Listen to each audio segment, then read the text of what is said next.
So good morning and welcome, and you have 10 minutes, and I will endeavour to remember to give you a 2-minute reminder this trip. I forgot that last time, but the floor is yours.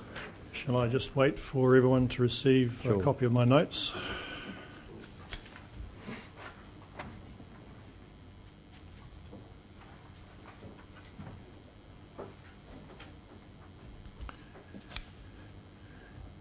Thank you for the opportunity. Ladies and gentlemen, I'm not going to speak about my submission so much, but I'll refer you to the notes that I've supplied to you. And the first question I would like to ask, how many of you have ridden the Otago Rail Trail? If you haven't, then I appreciate you would not really grasp the nature of what I'm going to be talking about so much. But basically, I believe Hawke's Bay desperately needs a project. Hawke's Bay, as you know, has slipped to 13 out of 14 in the economic statistics, and that's a disgusting statistic to actually face. I think it needs a game changer, and I believe that the conversion of the rail line to a cycleway, I endorse exactly what Paul McCardle has said, would be a game changer for this region. I want to say that I'm aware that there is a petition to Parliament seeking funding from the government to do a feasibility study on the existing corridor as a cycleway. I understand that petition has around 1,000 signatures, but my submission here is individual to me. I'm not a party member of any political party, but I believe it's imperative that the Hawke's Bay Regional Council is part of the process, as this tourist opportunity is on your back door. My submission is not anti-rail in the sense that I hate trains. I just think that it is important that you understand that if you're committing funding to a rail project, that you understand the non-viability of this whole situation with the Napier-Gisborne rail line. I refer to the submission where I point out that the last known statistic published by Kiwi Rail was that they carried only 23,600 tonnes of freight. They earned $587,000 of revenue but spent $3.1 million doing so. That is what you're committing funds to if you support rail. It's a losing proposition. So I'm not anti-rail in the sense I just don't like trains. I'm looking at the statistics that are published by Kiwi Rail. So I see point 3 there, my submission being important in that if you're committing 5.5 million funds to restoring rail, then I consider it would be a poor investment for the council to do so. Logs aside, it's extremely unlikely that heavy industries are going to develop in the East Coast region. It's depopulating. There's not going to be heavy industry established there to require heavy transport. Following the log harvest, what will then be the situation for after 5 or 8 years of harvesting? There's another 25 years before there's any more logs. The conversion of the rail line would come at a cost, significantly mitigated if railway iron and sleepers were lifted. While that's terminal for the rail line has provided no economic input to this region now for 2 years. So I want to go quickly on to the cycleway, the opportunity, if you can turn the page please. If we look at the evidence from Otago and Rotorua, first of all there's jobs. Otago Rail Trail says there are thousands of jobs, both part-time and and full-time jobs created throughout the region.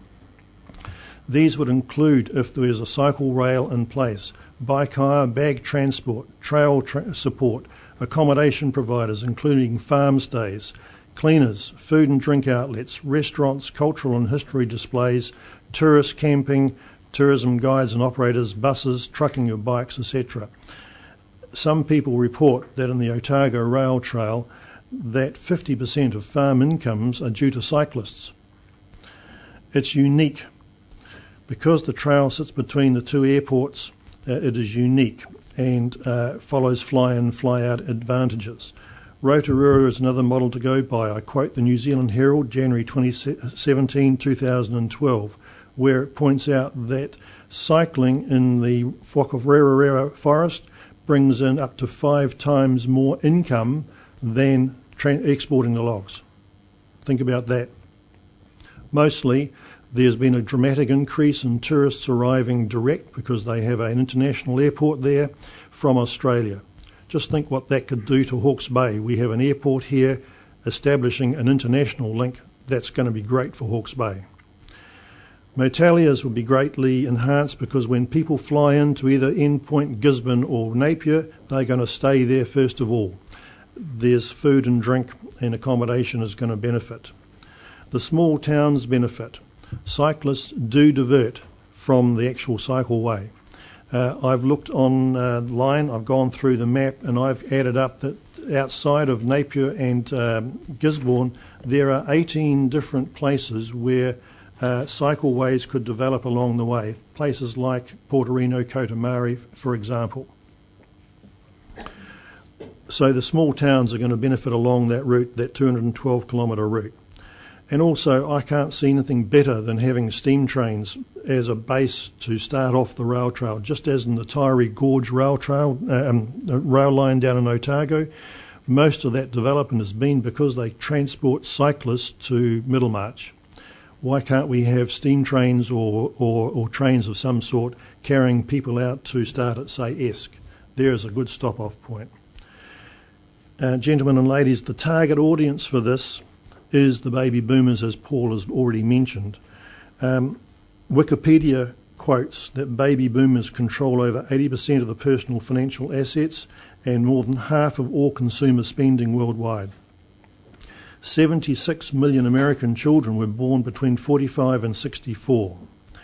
What I'm just excluding that, just if we got 0.1% per annum of those people, that's 76,000 tourists per annum that could arrive here from overseas. That's a staggering number.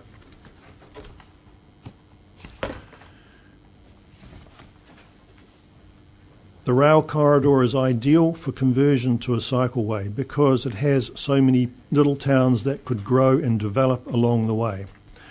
As well, in Wairoa there is good medical facilities if needed. That's advantageous compared to the Otago Rail Trail. I think this could actually be done by the Hawke's Bay Regional Council creating a trust or a company to administer the link and receive income and fees from operators on that link. The Otago Rail Trail trustees, for example, spent $336,000 on upkeep and improvements in the last year. So I see that this idea is a game changer for Hawke's Bay, because it perfectly captures the competitive advantage we offer, and that is sunshine. So my request to the Council is not only to invest in the feasibility study, but also become an active participant in owning and developing the rail corridor into a tourist attraction bar none for active tourism and recreational use. Questions? Thank you. So those that had questions for the previous speaker but never got a chance, you had your hand up, Councillor Behrman. May be able to use that question again. Yeah, 2 minutes to go. Well, it's a different question actually, but Malcolm, thanks for your submission. The numbers that have been put in front of this council indicate that with the increase in logs being extracted from the region north of here, there will be likely about 250 extra truck movements daily to bring the logs down to the Port of Napier. Do you think that State Highway can cope with that? I'll answer this way. First of all, you have to convince yourselves that these logs are coming to Napier in the first place. If you're convinced of that, then you perhaps ignore the dramatic increase that has occurred out of Gisborne, which has tonnages similar to Napier already in logs, if you look at the information that is on the council website. So 200 extra trucking movements, yes, that's a lot, but I don't see that is an issue if the road infrastructure is upkept and maintained correctly and improved, as it has already been done. In terms of the green impact, well, you know, we can get very fancy about pollution and the green impact on the environment, but the fact of the matter is a few extra trucks going up to Wairoa is not going to rival a new town in China or anything of that nature. Let's get real about really what we're talking about here. Thank you. Other questions? Councillor Barker. Very quick one.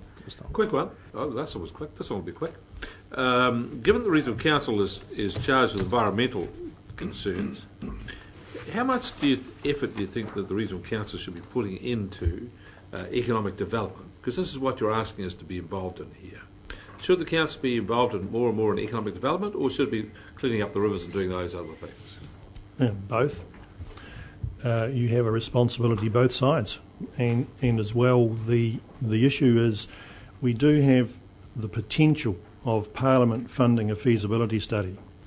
What I'm suggesting is that if that goes ahead, I'm suggesting that the council actually be involved in that particular study or do their own and then take it from there. But in fact, I think certain infrastructure things in the region are very necessary to have a stimulant, and that would be, in this issue, the Hawke's Bay Regional Council, just as with your dam discussions, no doubt. Thank you. Thank you, Mr. Eves. That's your 10 minutes up, and thank you very much for your presentation. Thank you. Okay, Mr. Brian Fisher.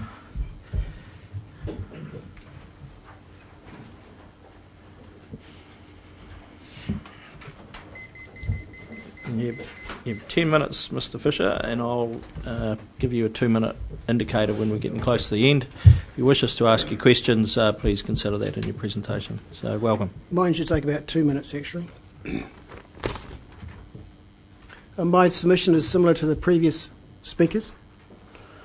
I sat here in 2010 with exactly the same submission. So we're seeking Hawke's Bay Regional Council funding for an economic and engineering feasibility study to determine whether or not the rail trail between Napier and Gisborne is viable. I'd like to commend the Regional Council what they have done for developing the Hawke's Bay Trail and for the numerous new businesses that have developed as a result. So my business, as an example, Cycle Hawke's Bay Limited, or Fishbite, rent bicycles to free independent travellers, and it has done for 4 years. Approximately 50% of these people who hire bikes are from overseas. The rest are from Auckland, Wellington, Manawatu and the Waikato, and a spattering are locals. We have well over 4,000 visitors who rent bicycles to explore the trail, the Hawke's Bay Trail, this past season. The average age of those people is 40 plus. Many of those people have already ridden on the New Zealand Cycle Trail Network in various places around the country. This is part of the John Key funding, where many, I think it was 13 or 14, have been developed. The Hawke's Bay Trail itself, the one that's been developed, has a stunning reputation of a quality of surface and where people can go. Plus it's flat. Those visitors, when asked, would like to go further afield. They like spending money on what they call soft adventure, or in other words, cycling. So cycle tourism is growing in participation. The Cycle Trail Network, developed in part by the government, is a tremendous start. A similar thing has happened in Victoria and Australia. Would a Napier to Gisborne rail trail provide an economic boost? Well, simply a study is required, as a submission I wrote in 2010 suggested. And as of today, Malcolm mentioned, we've handed in already 802 signatures to MP Tremaine's office seeking a feasibility study. We know that this closes on June the 16th and there's many more hundreds out there. And we have simply asked people, would they wish to ride their bikes on a commercial trail to Gisborne and not? And is a feasibility study warranted? So in brief, we are seeking an economic and engineering feasibility study, and I do it from the point of view of an existing cycle business. Questions? Thank you. Councillor Dick. Brian, thanks very much. When you talk about cycling, you're talking about conventional cycles, controlled and pedalled by the rider. Are you excluding from consideration the notion of the coupled cycles that run on the rail track? And are you also excluding from consideration the golf cart type vehicles that again run on rail tracks? From a tourism perspective, no, I'm not excluding those. However, from a customer's perspective, the regulations set out by the Land Transport Committee or group for those devices is very, very restrictive. So the freedom of cyclists to do what they want would not occur. For instance, that bike project the man from Gisborne has been working on for 4 years cannot operate in anything more than 34 miles an hour of wind. So there's all sorts of restrictions. They must stop at night time. They have to go in a pack. They have to start at a certain time. They have to have someone at a railway crossing with a fluoro vest allowing them to go across. You don't have the freedom as you do on an open cycle track. You can't do side trips. So no, I'm not precluding it. I think it probably would be a good start. Thank you, Councillor Scott. Thank you, Mr. Fisher, for your... Don't run away. Submission. You've, in a previous life, been involved with Sport Hawke's Bay, so you'd be pretty aware of the type of costs around feasibility studies. No one has put a figure up for this. How much do you... We put a figure up in 2010 of between 60 to 90,000. And adjusting that now? You still think that this could be done for 60 to 90,000? No, I don't think you get much change out of it, 100 grand. Right, so over 100 plus. Yeah. That's partly why we're petitioning the government. As a partner to this? Well, we hope it'll go to a select committee put up by the MP in Napier to seek funding for such a feasibility study. And yes, a partner would be useful. So we see this from the point of view of economic development. Thank you. Councillor Pipe. Yeah, Brian, thanks very much. Cycleways are really popular at the moment. They're the fashionable thing. They're opening up all over the country. There's a great boom in that whole industry thanks to people like yourself, and people are really enjoying that. I think I'm the only one around here that's done the Otago Rail Trail. I did that back in the days when it was very popular. I've heard since that things are flattening off a little bit on the Otago Rail Trail. I don't know. I've been able to find statistics for about 2005 to 2008. Do you know if that's true? Are things because of competition out there in the market, and people now have choices? They didn't have choices back when I did it in about 2006. Now they've got a lot of choices with cycleways. So are we going into that market at the present time? If this does go ahead, are we going into a market that's really competitive? The choices have changed, and one of the interesting things about the Otago Rail Trail, with the numbers that have been reported, that 60 to 70% of the participants came from the North Island. Also, with the development of the New Zealand trails, many are also flat, so there's a trail from Mount Cook to Oamaru, for instance, which for the 40 plus or 50 plus, it's easy to do. The other competition that's occurred is that the government's developed many mountain bike trails in forests in conjunction with the Department of Conservation. So it's kind of split the market. The mountain bike ones are just short term, aren't they? They're not going to go overnight or anything like that, are they? Oh no, they go overnight. On the mountain bike trails? Absolutely, yeah. Thank you. A couple of minutes left. Any other questions? Mr. Barker. Thank you very much for that, Brian. You're an obvious enthusiast for this. It's great to see. Have you made similar submissions to the Napier City Council on these issues and for the Hastings District Council? No, I don't particularly like working with the Napier City Council, so I wouldn't bother. No. They don't own the railway line, so no. Oh, well, that's right. I was going to ask a cheeky question of that, given you have multiplicity of councils, what's your views on amalgamation, but I'll leave that. I think it's pretty clear. Okay. This sounds like a really dumb question, but so do you have to put limestone in between the tracks? Do you? So what do you do to smooth it all for biking? You'd have to remove the trails, the tracks, because the distance between the tracks, if you limestoned, is not wide enough. Two bikes could not pass.